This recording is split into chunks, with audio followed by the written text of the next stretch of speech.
Good morning. It's June 2nd, 2010. Today's Wednesday. I'm Dave, daveinthemorning.com. How's everybody doing today? Today I'm going to talk about the politics of hate and what it's doing to this great nation of ours. And what do I mean by the politics of hate? Well, for starters, rationally, do we think that there have been presidents recently that want to do harm to the United States of America? Really? Do you think that Bill Clinton, Ronald Reagan, the first George Bush wanted to do harm to the United States? That what they have as visions for the United States wasn't trying to make the U.S. better? Do you think that George Bush II wanted to ruin the United States? And do you really think that Barack Obama wants to ruin the United States? I know we get told over and over and over and over and over and over and over and over and over again that the leaders are bad.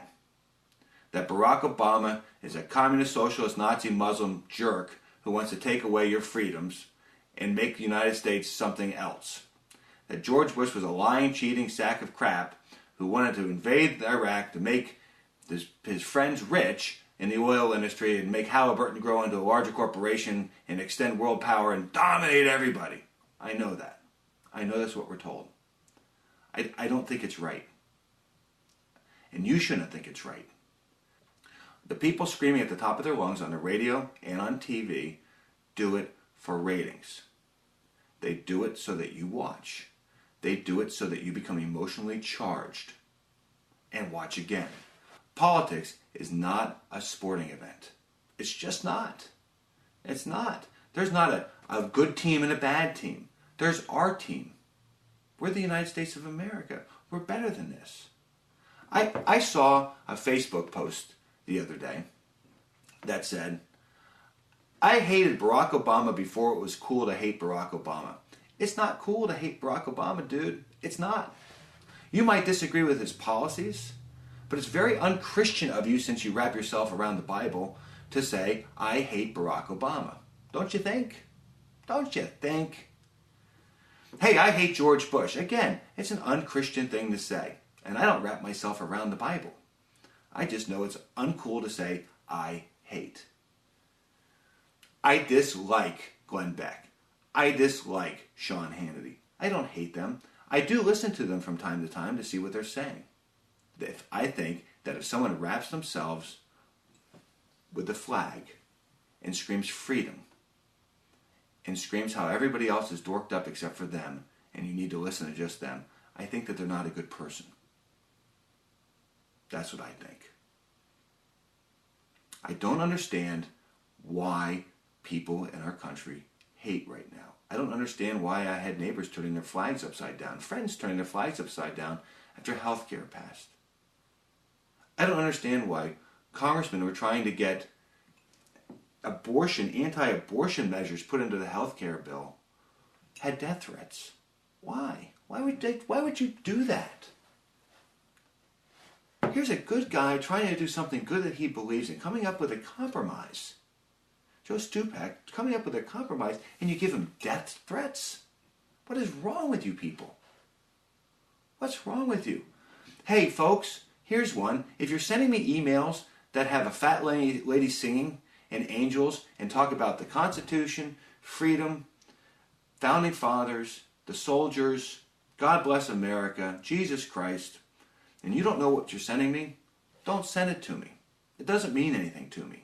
If you want to talk about issues with me, talk about issues. If you want to talk about loss of life in Iraq and Afghanistan and the sacrifice these great kids have made, we'll talk about that. But don't send me crappy emails anymore. I don't like them. They make you look ignorant and they make me feel ignorant because you sent them to me. So don't send it. You're better than that. We're better than that as a country. Hey, and the people that had your Bush slogans and the F Bush stuff, you're just as bad. So don't get on your high horse now because Bush is out of office and Obama's in office. You're just as disgusting. You were just as disgusting. And you're just as divisive. We've got some serious issues in our country right now. The economy sucks. Our environment is being destroyed by an oil leak that doesn't look like it's going to shut off until August, if in fact they can drill these holes and hit this little pipe 5,000 feet down. And then it'll shut off. We've got states that have no money left. People are out of work. We're fighting these wars. Israel boats. Turkey's going crazy. Nuclear bombs spreading. We need to come together as a people, folks. We don't need to be saying, I hate the President of the United States, and I was cool. If someone wraps themselves in the flag, be very, very leery of them, please. And again, I'm going to reiterate this. Read and watch as many different viewpoints as you can. It's good for you as an American citizen to know what others are thinking. And then maybe you can form an opinion that means something. If you're only arguing with yourself on the left, or you're only arguing with yourself on the right side of an issue, you're missing the point. You're not really arguing at all. I crack up when I watch commentators who have the same views arguing with each other, trying to go more to the left or more to the right on a certain issue. If you want no government, vote for a libertarian. Do it. See how the country turns into. Vote for a libertarian. See what happens to your programs. Let's put the libertarians in power and see what happens. It's a valid argument. They have a valid argument. In short, folks, do yourself a favor and do the country a favor. Be a little bit more forgiving, be a little bit more tolerant, and be a little bit more open to different ideas. I'm Dave, DaveInTheMorning.com. See ya.